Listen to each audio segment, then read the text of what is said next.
Hi നമസ്തേ നമസ്കാരം. വളരെ പോപ്പുലറായ simple പക്ഷേ ടേസ്റ്റി ആയിട്ടുള്ള ഒരു സ്വീറ്റ് റെസിപ്പിയുമായിട്ടാണ് അമ്മ ഇന്ന് വന്നിരിക്കുന്നത്. റവ കേസരി. സാധാരണ നമ്മുടെ ഫെസ്റ്റിവൽസിനൊക്കെ ഒരു ബ്രേക്ക്ഫാസ്റ്റ് ഡെസേർട്ട് ഐറ്റമായിട്ടാണ് നമ്മളിത് തയ്യാറാക്കാറുള്ളത്. എന്നാൽ ഏതൊരു മീലിന് ശേഷവും അല്പം മധുരം കഴിക്കണമെന്നൊക്കെ തോന്നുന്നവർക്ക്, അല്ലെങ്കിൽ അങ്ങനെ തോന്നിയാൽ പെട്ടെന്ന് തന്നെ തയ്യാറാക്കിയെടുക്കാൻ പറ്റിയൊരു ഡെസേർട്ടാണ് റവ കേസരി. വീഡിയോ കാണുന്നതിന് മുമ്പായി തന്നെ ചാനൽ ഒന്ന് സബ്സ്ക്രൈബ് ചെയ്തേക്കണം. കേസരി ഇഷ്ടപ്പെട്ടാൽ ഒരു ലൈക്കും ഷെയറും പിന്നെ കമൻറ്റും ഇടാൻ മറക്കരുത്. തീർച്ചയായും നമ്മുടെ വീഡിയോസ് എല്ലാം നിങ്ങൾക്ക് ഇഷ്ടപ്പെട്ടാൽ നിങ്ങളുടെ ഫാമിലിയും ഫ്രണ്ട്സുമായും ഒക്കെ ഷെയർ ചെയ്യണം. അപ്പോൾ ഒട്ടും തന്നെ സമയം കളയാനില്ല, പെട്ടെന്ന് തന്നെ അമ്മയുടെ റവ കേസരി ഉണ്ടാക്കുന്നത് എങ്ങനെയാണെന്ന് കണ്ടിട്ട് മടങ്ങി വരാം. പാനിലേക്ക് 1 ടേബിൾ സ്പൂൺ നെയ്യ് ചേർത്ത് കൊടുക്കാം. അതിലോട്ടൊരു 10 അണ്ടിപ്പരിപ്പ് രണ്ടായിട്ട് സ്പ്ലിറ്റ് ആക്കിയതും കൂടി ചേർത്ത് ചെറിയ തീയിലിട്ടൊന്ന് വറുത്തെടുക്കണം. കളറൊക്കെ ഒന്ന് ചേഞ്ച് ആയി വരുന്ന ആ ഒരു സമയത്ത് ഒരു 6-7 ഉണക്കമുന്തിരിയും കൂടി ചേർത്ത് എല്ലാം കൂടി നന്നായിട്ട് വറുത്ത് കോരി മാറ്റി വെക്കാം.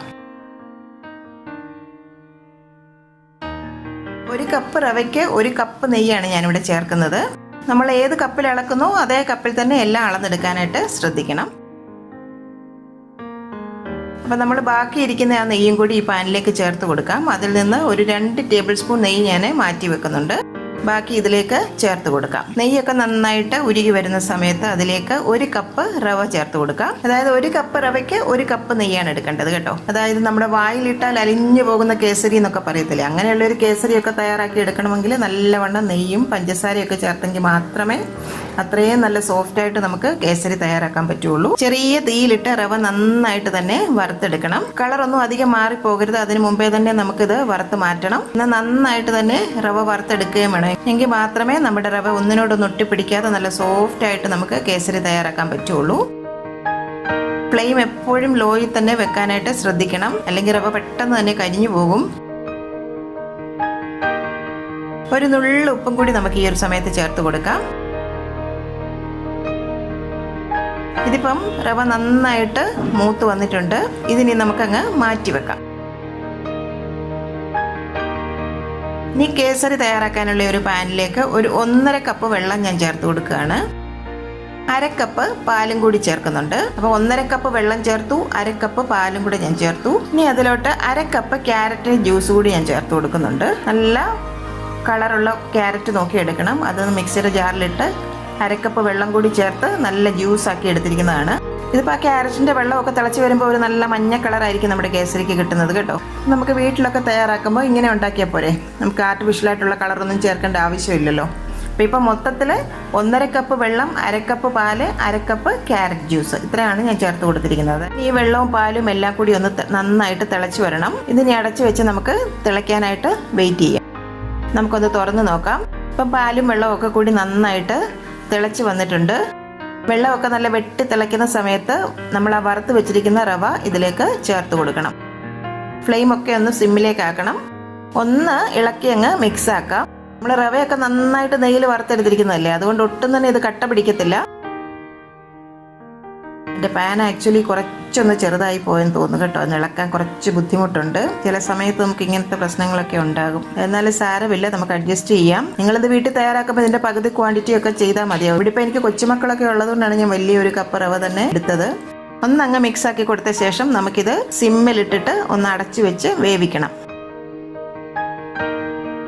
ഇപ്പോൾ ആ വെള്ളമൊക്കെ നന്നായിട്ട് വറ്റി റവയൊക്കെ നന്നായിട്ട് വെന്ത് വന്നിട്ടുണ്ട്.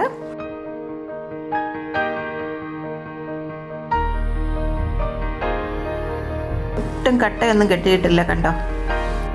ഇനി നമുക്കിതിലേക്ക് പഞ്ചസാര കൂടി ചേർത്ത് കൊടുക്കാം. 1 കപ്പ് റവയ്ക്ക് 1.5 കപ്പ് പഞ്ചസാര കൂടിയാണ് ഞാൻ ചേർത്ത് കൊടുക്കുന്നത്. നിങ്ങൾക്ക് മധുരം കുറച്ച് മതിയെങ്കിൽ 1 കപ്പ് വേണമെങ്കിലും ആക്കാം.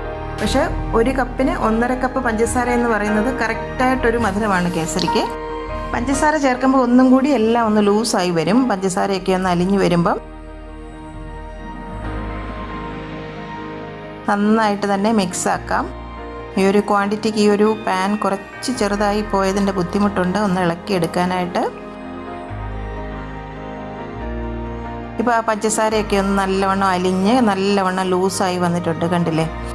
ഇപ്പോൾ പാനിൽ നിന്നൊക്കെ എല്ലാം കൂടി വിട്ട് വരുന്നുണ്ട്. ഈ സമയത്ത് ഒരു 2 ടേബിൾ സ്പൂൺ നെയ്യ് നമ്മൾ മാറ്റി വെച്ചില്ലേ, അതും കൂടി നമുക്കിതിലേക്ക് ചേർത്ത് കൊടുക്കാം. നന്നായിട്ട് തന്നെ ഒന്നും കൂടി യോജിപ്പിച്ചെടുക്കാം.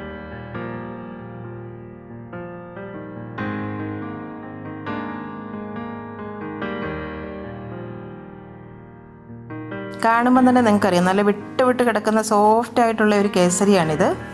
അതിലോട്ട് ഇനി ഒരു 8 ഏലക്കായുടെ കുരു മാത്രം ഒന്ന് നന്നായിട്ട് ചതച്ചെടുത്തതാണ്, അതും കൂടി ചേർത്ത് കൊടുക്കാം. ഈ സമയത്ത് ആ വറുത്ത് വെച്ചിരിക്കുന്ന കാഷ്യൂനട്ടും കിസ്മിസും കൂടി നമുക്ക് ചേർത്ത് കൊടുക്കാം.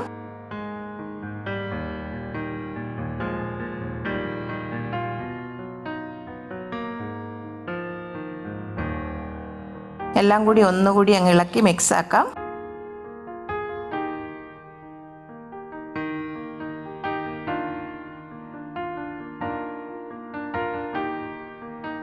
ഇപ്പം നമ്മുടെ ടേസ്റ്റി ആയിട്ടുള്ള റവ കേസരി റെഡി ആയിട്ടുണ്ട്. ഇതിനെ നമുക്ക് സെർവ് ചെയ്തെടുക്കാം. ഇതുപോലെ ഒരു സ്റ്റീലിൻ്റെ ഒരു കട്ടോരിയിലേക്ക് ഞാൻ കേസരി ഒന്ന് എടുത്തിട്ടുണ്ട്. ഇതിനെ നമുക്കൊന്ന് ഇൻവേർട്ട് ചെയ്തെടുക്കാം. വളരെ സോഫ്റ്റും ടേസ്റ്റിയുമായിട്ടുള്ള വായിലിട്ട് അലിഞ്ഞു പോകുന്ന ഒരു കേസരിയാണിത് കേട്ടോ. ക്യാരറ്റൊക്കെ ചേർത്തിരിക്കുന്നത് കൊണ്ട് നല്ല ഒരു കളർ കിട്ടിയിട്ടുണ്ട്. വേണമെങ്കിൽ ഓറഞ്ച് പെർമിറ്റഡ് ഫുഡ് കളർ നിങ്ങൾക്ക് യൂസ് ചെയ്യാം, അതുമ്പോൾ കുറച്ചും കൂടെ കാണാൻ ഭംഗിയായിരിക്കും. പക്ഷേ വീട്ടിലൊക്കെ തയ്യാറാക്കുമ്പോൾ നമുക്ക് ആർട്ടിഫിഷ്യൽ കളറൊന്നും യൂസ് ചെയ്യേണ്ട ആവശ്യമില്ലല്ലോ. ക്യാരറ്റിൻ്റെ ഒരു ടേസ്റ്റ് എടുത്ത് അറിയത്തുമില്ല, പക്ഷേ എന്നാൽ ആവശ്യത്തിനൊരു കളർ കാണും. പിന്നെ ഞാൻ പറഞ്ഞല്ലോ കുങ്കുമപ്പൂ വേണമെങ്കിൽ യൂസ് ചെയ്യാം, സാഫ്രോണ്. പക്ഷെ അതൊക്കെ കുറച്ചും കൂടി എക്സ്പെൻസീവ് അല്ലേ, എല്ലാവർക്കും ഒന്നും അഫോർഡ് ചെയ്യാൻ പറ്റിയെന്നിരിക്കത്തില്ല. വായിലിട്ട് അലിഞ്ഞു പോകുന്ന നല്ല സോഫ്റ്റ് ആയിട്ടുള്ള ഒരു കേസരിയാണിത്. വളരെ ടേസ്റ്റിയുമാണ്. അപ്പം നിങ്ങളിത് തീർച്ചയായിട്ടും വീട്ടിലൊന്ന് ട്രൈ ചെയ്ത് നോക്കുക. ട്രൈ ചെയ്ത് നോക്കി നിങ്ങളുടെ ഫീഡ്ബാക്ക് മറക്കാതെ തന്നെ ഞങ്ങളെ അറിയിക്കണം.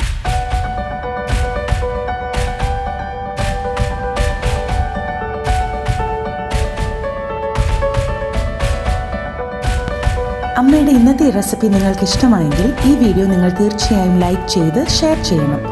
ഒപ്പം തന്നെ കറി വിത്ത് അമ്മ സബ്സ്ക്രൈബ് ചെയ്യാനും ബെൽ ഐക്കൺ ക്ലിക്ക് ചെയ്യാനും മറക്കരുത്. പെട്ടെന്ന് തന്നെ ഞാനും അമ്മയും മറ്റൊരു റെസിപ്പിയുമായി എത്തും. അതുവരേക്കും നന്ദി, ഗുഡ് ബൈ.